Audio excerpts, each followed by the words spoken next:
It was just a portrait of a mother and her daughters, but look more closely at their hands. Dr. James Mitchell had spent 15 years studying photographic archives at the New York Historical Society, but he had never seen anything quite like this. The portrait arrived in a donation box from an estate sale in Brooklyn, dozens of glass plate negatives wrapped in yellowed newspaper from 1923. Most showed typical late 19th century scenes: stern-faced merchants, wedding parties, children in Sunday clothes. But one image stopped him cold.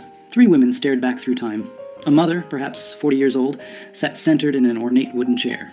Her daughters, who appeared to be in their late teens or early 20s, stood on either side. All 3 were African American, dressed in their finest clothes. High-collared dresses with intricate lacework, their hair styled with obvious care. The formal studio backdrop showed a painted garden scene, common for the era. What struck James wasn't the composition or the subject's dignified expressions. It was their hands. The mother's hands rested in her lap, fingers interlaced in an unusual pattern. Her right thumb crossed over her left, with her index and middle fingers extended while the others curled inward. The daughters each placed one hand on their mother's shoulders, their fingers arranged in similar, deliberate configurations. James had examined thousands of Victorian-era portraits. Subjects typically kept their hands still, folded naturally or resting on props. Photographers of that period demanded absolute stillness during the long exposure time. Every detail was intentional. These hand positions looked too specific, too purposeful to be coincidental. He lifted the magnifying glass, studying the negative more carefully. In the bottom right corner, barely visible, someone had etched tiny numbers into the glass. NY 1892-247. James couldn't shake the image from his mind. That evening, he returned to his apartment in the Upper West Side and spread his research materials across the dining table. He had photographed the glass negative with a high-resolution camera, and now the portrait filled his laptop screen in startling clarity. The detail was remarkable for 1892. He could see the texture of the fabric, the small brooch pinned to the mother's collar, even the subtle differences in the daughter's features. But it was the hands that held his attention. He zoomed in until each finger filled the frame. The positioning was unmistakable now. This wasn't random. The mother's right thumb crossed deliberately over her left, a gesture that required conscious effort to maintain during the exposure. Her extended fingers created a specific shape. The daughter's hands on her shoulders mirrored variations of the same theme, fingers bent at precise angles, thumbs positioned with clear intention. James had studied Civil War photography, Reconstruction-era documentation, and early 20th century social reform movements. He knew that activists and underground networks often used visual signals, specific poses, objects placed in photographs.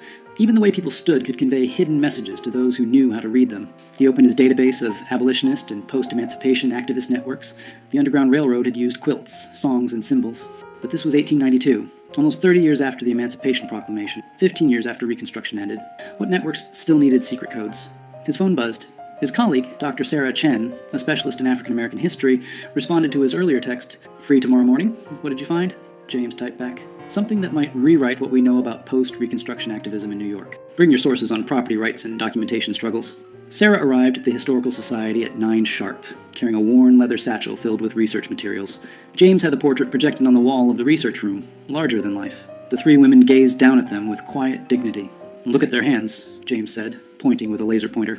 Every finger positioned deliberately. Sarah approached the projection, her eyes narrowing. She set down her bag and pulled out a thick folder.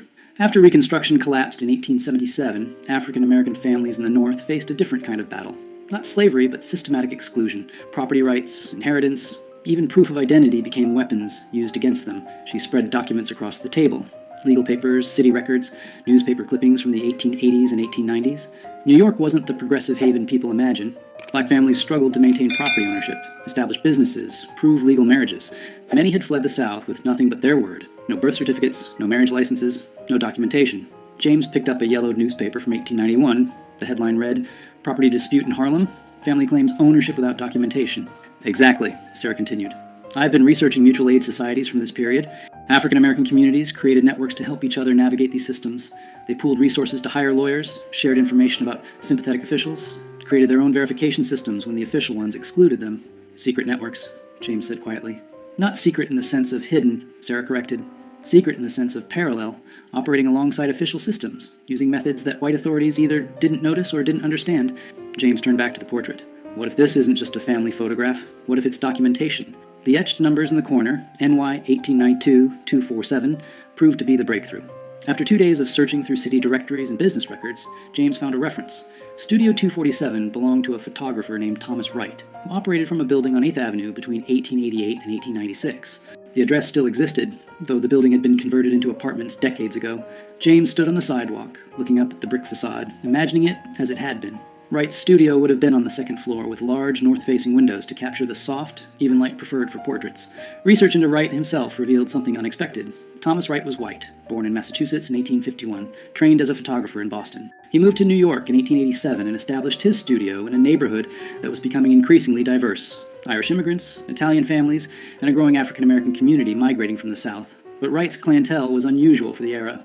While most white photographers either refused to photograph black clients or charged them significantly more, Wright's advertisements appeared in African-American newspapers. His studio welcomed all customers at equal rates. Sarah found an interview Wright gave to a small, progressive newspaper in 1894. He spoke about photography as a tool for dignity and documentation, arguing that every person deserved a quality portrait regardless of their background. Between the lines, James sensed something more, a quiet activism, a deliberate choice to serve a community that others excluded. He was an ally, Sarah said, reading over James's shoulder. And if these hand positions are codes, he would have been the one who helped create them, documented them, distributed them. James contacted Dr. Marcus Thompson, a cryptography historian at Columbia University, who specialized in visual communication systems. Marcus arrived at the Historical Society that afternoon, his curiosity piqued by James's cryptic phone call. Victorian-era codes often seem impossibly complex to us now, Marcus explained, examining the portrait, but they were usually quite practical for their users. The key is understanding the context. Who needed to communicate, what information they needed to convey, and who they needed to hide it from. He photographed the hand positions from multiple angles, then opened his laptop and began creating digital tracings. Let's start with the assumption that each hand position represents something specific. Not letters, too complex for a photograph. More likely, categories, confirmations, statuses. Sarah pulled out her research on documentation struggles. What if it's about identity verification? These networks needed ways to confirm who people were, that they were legitimate members of the community, that they could be trusted with sensitive information. Marcus nodded slowly. Right. So, the mother's hand position might indicate her role. Family head, network member, someone vouching for others. The daughter's positions could indicate their status, documented, undocumented, seeking assistance. They worked through the afternoon, comparing the portrait to other photographs James had found in the estate sale box. 3 more portraits showed similar hand positioning, always subtle, always deliberate. In one, a couple's intertwined fingers created a pattern. In another, a man's hand rested on a Bible with specific fingers extended. It's not just one code, Marcus said finally. It's a system. Multiple signals that could be combined to convey different meanings. Someone trained these families how to pose. Someone photographed them deliberately. And someone else, other network members, knew how to read these images. Sarah made the connection that broke everything open. While researching property rights cases in New York courts from the 1890s, she found a pattern. Dozens of African-American families successfully defended their property claims, obtained identity documents, or proved legal marriages, often with the same lawyer representing them. His name appeared again and again. Robert Hayes. Hayes had an office on West 34th Street. Court records showed he won an unusual number of cases for black clients during an era when such victories were rare. More significantly, he often submitted photographic evidence, portraits of families, documentation of their respectability, proof of their presence in the community. He was using Wright's photographs in court, James realized, not just as evidence of identity, but as verification of community standing. These families were photographed, their images were cataloged, and when they needed documentation, Hayes could present these portraits to judges. But there was more. In Hayes' archived case files at the New York Public Library, Sarah found letters, correspondence between Hayes and other activists, teachers, ministers, business owners, discussing verification protocols and community documentation systems. One letter, dated March 1893, was particularly revealing. Hayes wrote to a minister in Brooklyn, "We have expanded our photographic documentation to include 73 families. Mr. Wright continues to provide his services at minimal cost. The hand positioning system allows us to encode essential information that can be verified later. Each portrait serves as both dignified representation and practical identification." James sat back, stunned. They built an entire parallel documentation system. When official channels failed these families, they created their own. And they hid it in plain sight, Sarah added. These portraits looked like ordinary family photographs. No one examining them casually would see anything unusual. But to network members who knew the code, each portrait contained vital information. With the network's structure emerging, James became obsessed with identifying the 3 women in the original portrait. The estate sale had come from a brownstone in Bedford-Stuyvesant, Brooklyn, a neighborhood with deep African-American roots. The Historical Society's donor records provided the seller's name, Patricia Johnson, who had inherited the property from her grandmother. James called Patricia that evening. She was 72 years old, sharp-voiced, and initially skeptical of his interest in old family photographs. But when he described the portrait in detail, her tone changed. "My great-grandmother," she said quietly. "That's Eleanor. Eleanor Morrison. The daughters would be my grandmother, Ruth, and her sister Grace." "Can you tell me about them?" James asked. Patricia was silent for a moment. "Eleanor was born enslaved in Virginia. Came north after the war with Ruth, who was just a baby. Grace was born here in New York. Eleanor worked as a seamstress. She was known for her skill with lace and fine embroidery. Supported the family that way." "Did she ever mention being part of any organizations? Community groups?" She was involved in her church, Patricia said, and she helped people. That's what my grandmother always said. Eleanor helped families with paperwork, finding housing, connecting with lawyers. She seemed to know everyone, how to navigate every system. James's pulse quickened. Patricia, I think your great-grandmother was part of something significant. A network that helped African-American families document their identities and protect their rights after Reconstruction. Patricia was quiet again. When she spoke, her voice was thick with emotion. I always knew she was special, but we lost so much history. After she died in 1919, the family scattered. My grandmother rarely talked about those early years. With Patricia's permission, James and Sarah began tracing Eleanor Morrison's connections. Church records from Bethel AME Church in Brooklyn showed Eleanor as a member from 1879 until her death. She served on the Ladies' Aid Society, which officially provided charity to needy families. But the meeting minutes revealed something more structured. The society kept careful records of families they assisted, names, ages, circumstances, needs. But certain entries included notations that made no sense in context, numbers and letter codes that seemed arbitrary. Until Sarah realized they corresponded to Thomas Wright's numbering system. They were cross-referencing, she explained to James. The Church Society identified families who needed documentation. Wright photographed them with the appropriate hand codes. Hayes used the photographs in legal proceedings. And the church records kept track of everything, hidden in plain sight within charity work documentation. James found more photographs in Wright's archive. The Historical Society had acquired his entire collection in 1923, after his death, but no one had properly cataloged it. Dozens of portraits showed the hand positioning system. Families photographed between 1890 and 1896, each image carefully numbered, each one documenting people who had been systematically excluded from official records. They identified other network members. A teacher named Samuel Brooks, who helped families obtain school records for their children. A clerk in the city property office named Mary Chen, who processed deeds and made sure paperwork was properly filed. A minister named Reverend James Washington, who performed marriages and provided certificates when official channels refused. Each person had taken quiet risks, used their position to help, operated within a system designed to exclude the people they served. Together, they had created something powerful, a shadow archive that preserved dignity and protection when official America offered neither. 3 months into their research, James and Sarah organized an exhibition at the Historical Society. They displayed 20 portraits from Wright's collection, each showing the hand positioning system, each accompanied by the story they had uncovered about the family photographed. Patricia Johnson attended, seeing her great-grandmother's portrait properly honored for the first time. She brought her daughter and granddaughter, 4 generations of Eleanor Morrison's descendants standing before the image that had started everything. But the exhibition's most powerful moment came when other descendants arrived. James and Sarah had located families connected to 12 of the photographed individuals. Each had pieces of the story, fragments of oral history, old letters, faded documents that suddenly made sense within the network's context. An elderly man named Thomas Hayes stood before a portrait of his great-grandfather, the lawyer Robert Hayes, photographed with his hands positioned in the same deliberate code. I always heard he helped people, Thomas said quietly, but I never knew the extent.